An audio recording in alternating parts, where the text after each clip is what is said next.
Hi, everybody, and welcome back to Chee-Tash. My name is Chris, and today we're going to continue along our journey through the book Eloquent JavaScript.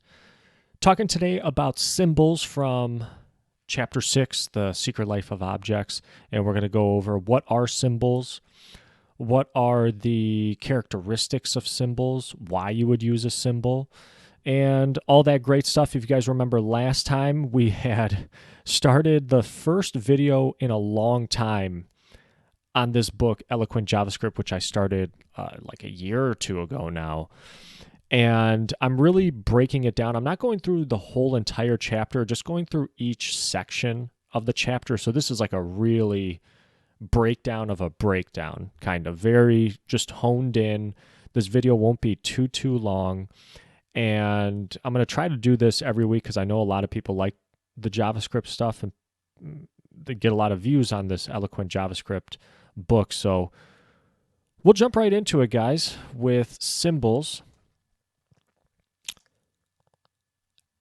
And we'll go to the first slide on just basically what is a symbol. So a symbol is a primitive data type that is used to create unique keys for object properties. So it's a primitive data type in the same fashion that nulls are a primitive data type in JavaScript. Undefined is a primitive data type. Numbers, booleans, even strings are a primitive data type. And this is something that I didn't really realize. I had to go to ChatGPT to ask it, like, well, aren't strings objects? And apparently, this is kind of a side note, nothing to do with symbols, but strings apparently get converted to objects when you call the methods of a string, for example, like toString. So primitive data types are things that are not an object and they don't have methods attached to them. That's a primitive data type, and a symbol fulfills those requirements of a primitive data type. So what exactly do I mean about what is a symbol? Well, it's just a unique identifier. So it's a way to initialize variables using string descriptions to then have those variables be unique and assignable to keys for object properties. I probably just made that way more complicated than it is. The bullet point you see there, that's probably the most basic definition. It's used to create unique keys for object properties. So you guys know in JavaScript, you can create objects using the curly brace notation, and then you have key value pairs in there, right? And they're usually strings. So you have a string key and then a whatever number Boolean value. Well, you can use symbols for those keys. You don't have to use strings. And that way they are very unique, and they're, as we're going to see in a second, they are, what's the word that I'm looking for? They can't be duplicated. And there's a word for that. We're going to get to it in a second. But why were symbols introduced? Symbols were introduced in ES6. I think this was in 2015. And they were introduced to address problems with naming property keys in objects, because you can't have you can't have two keys with the same name in an object. So symbols avoid duplicate property names, because each symbol you create, even if it has the same string initializer, and we're going to see how you create a symbol in a second here, I think on the next slide, even if they have the same string initializer, it's kind of like a constructor. The same string initializer, they're not going to be equal. If you use equality, or if you do an equality check on two symbols that have the same string description, they're not going to equal. They're going to be different. So that kind of solves that, because if you do have keys with the same name, the same string name, you're going to run into issues. It's going to cause unexpected behavior. I don't even know if it'll run. It probably will still compile and run, but you're going to get unexpected behavior when you do that. So symbols, like I said here in that bullet point, like I was saying earlier, symbols with the same description will be distinct from one another even if their string initializer is the same. So symbols solve this potential issue of duplicate property names in objects. They also provided a usage of semi-private properties. So in Java, you can have private instance variables of your classes. You just use the private keyword, right?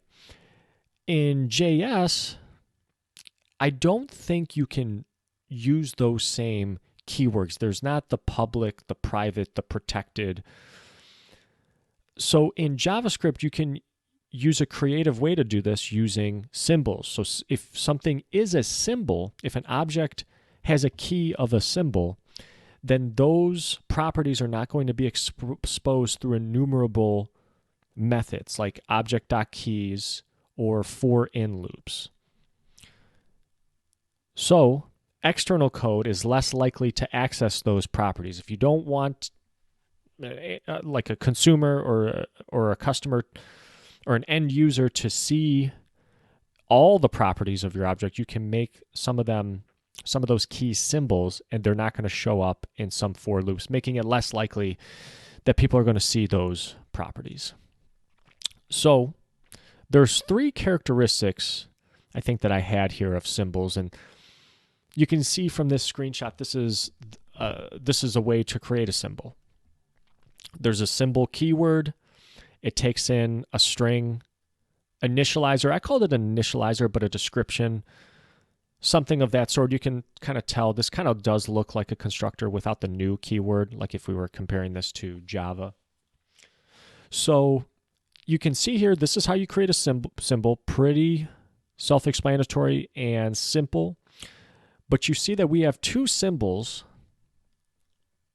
and they're assigned to 2 different variables, but they have the same description. And this is what I was saying earlier. Symbols are unique.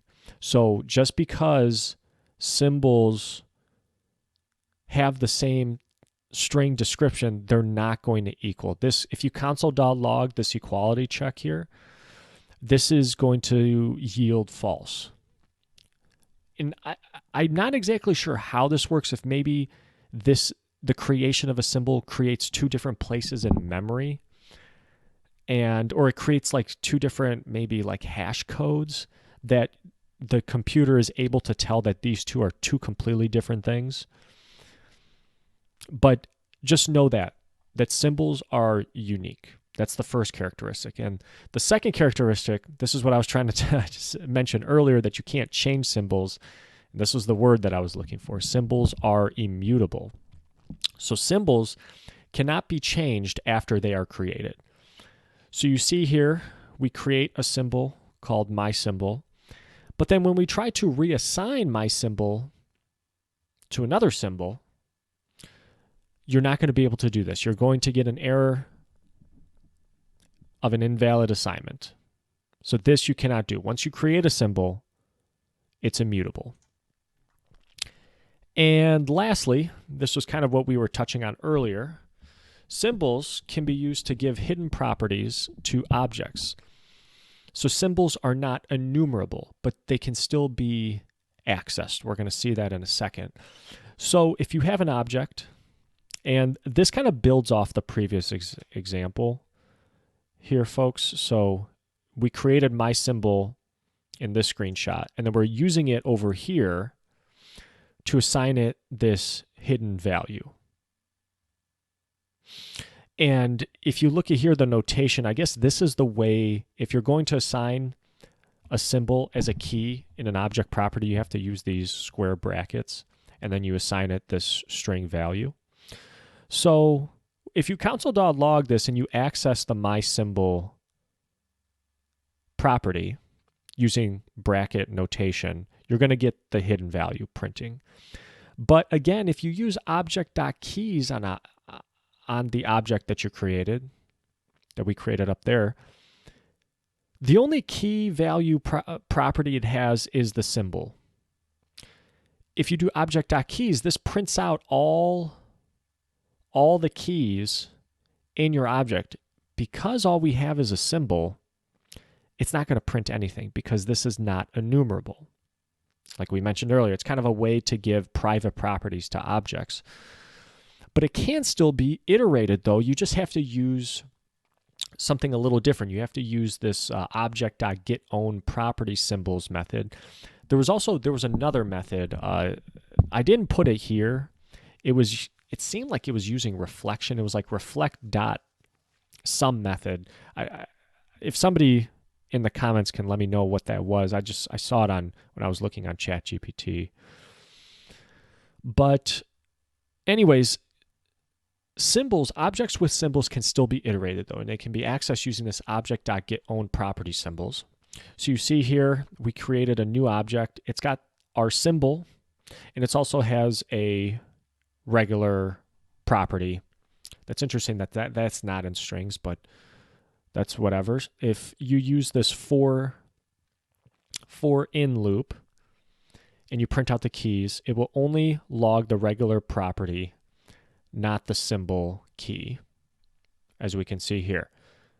Symbol is not enumerable. It's not going to show up in loops like this or the object.keys loop. So what you can do is you can assign this object.getOwnPropertySymbols method call to a variable and then print that variable, and this will print out my symbol. So you call getOwnPropertySymbols. It takes in an argument, put in your argument, your object in there, in this method call, and this will go and grab the symbols for you in your object. And okay, it looks like it will log an array containing the symbol keys. And I wonder if the symbol keys will be in this bracket notation or if they will be just if they will be just in regular, like my symbol. It won't have the bracket notation, but other things with symbols, you can assign a function to a property of an object that is a symbol. So basically symbols, yes, and I guess this goes with any other properties in your objects. They don't have to be strings or numbers. They can be functions. So this is kind of self-explanatory. Maybe this is intuitive for you guys, but you can assign a function to a symbol property. And you would just call this using the bracket notation, but then making sure that you put the curly braces to actually call the function. So when you do this, it's going to console.log. This is a function attached to a symbol property. I believe if you don't use the curly braces and you console.log this will just console.log the fact that this is a function. Like if you look in your console on the browser, it will literally, I think, just print out function. You know, kind of how sometimes when you print objects out, they print it out as object. I think this will just print out a function. So just to make sure, if you want to call the function that's the value of a symbol, of a key that's a symbol, use the curly brace notation there. And then this was something kind of interesting. This is what was in that Mergen Haverbeek was talking about in the book. You can assign symbols to prototypes. And if you guys remember, prototypes were like the parent.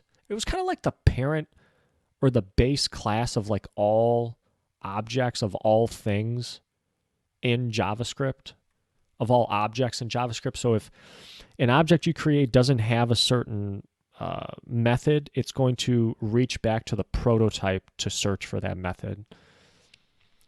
method/function.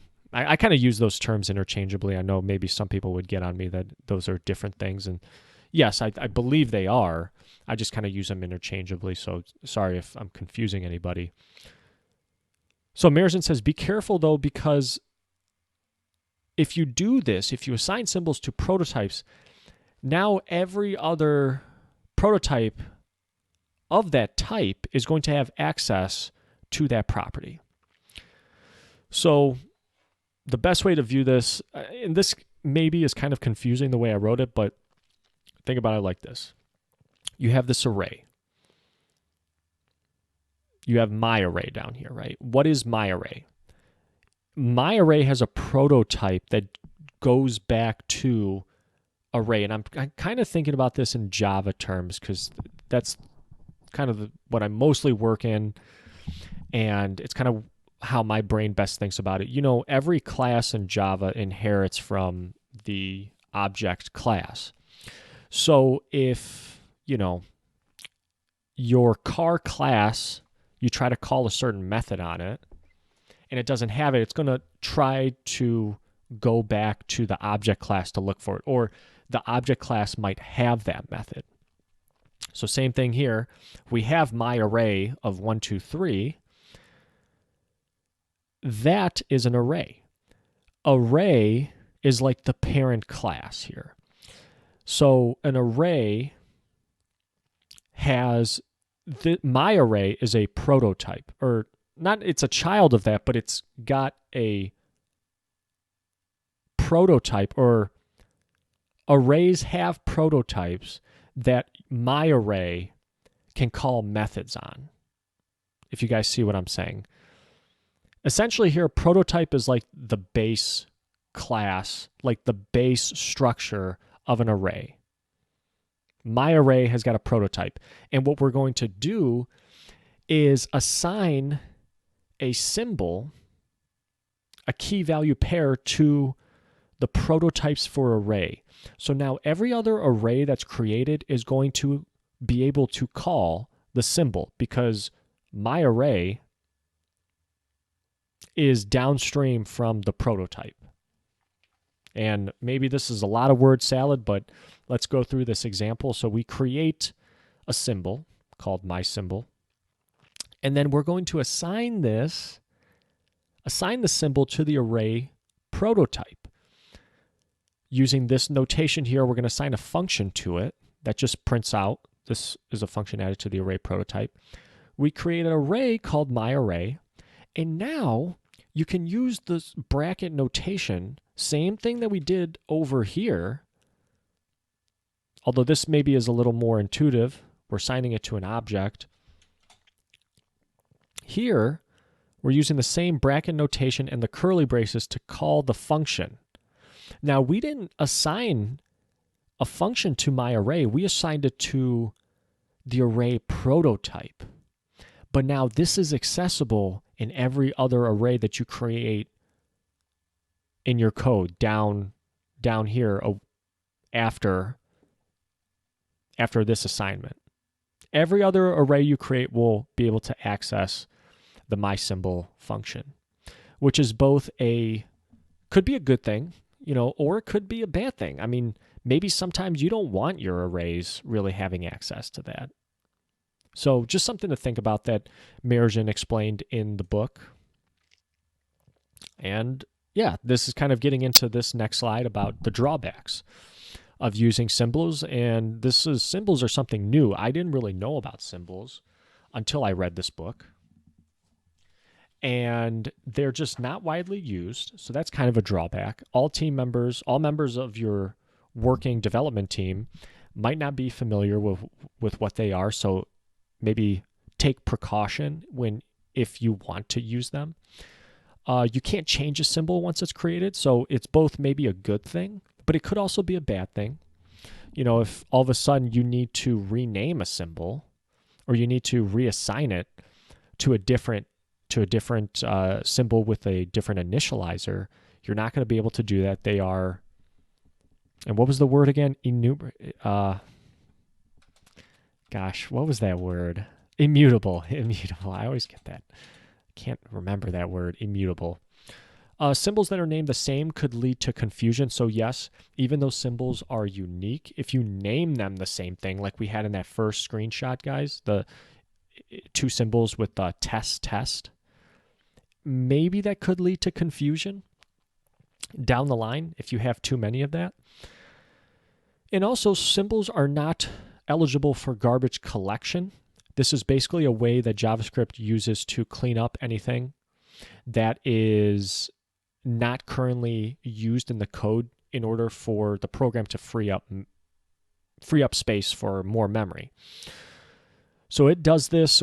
I think I have an example on the on the last slide here, but it does this to free up memory. So there's going to be some variables, like you could create like just a random variable and it could be garbage collected once it is no longer in use by the rest of the code. But symbols, once they're created, they will exist for the entirety of the program.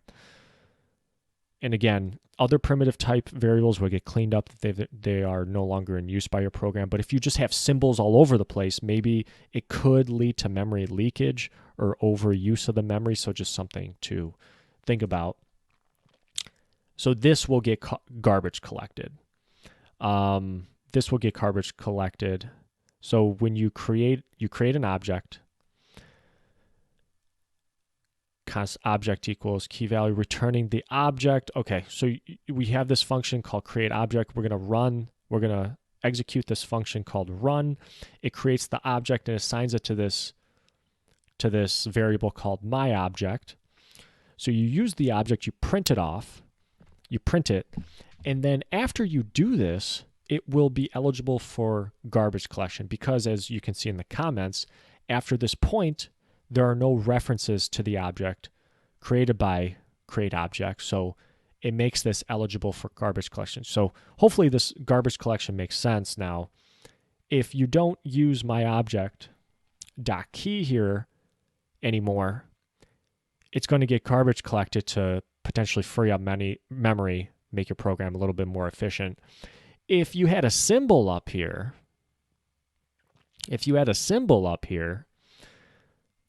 and you then create an object with a symbol, that symbol is going to keep existing even if it's not used. It's not going to be garbage collected. It's going to take up that specific memory spot while your program is running all the time. So just something to think about on a drawback of symbols. But overall, a pretty cool way to create very unique property values for your objects. If there's one thing you take away from this video, symbols are a way to create unique properties, unique keys for your properties in objects. And that's going to do it for today, guys. Thank you so much for listening. Hopefully everything was clear. And tune in next week.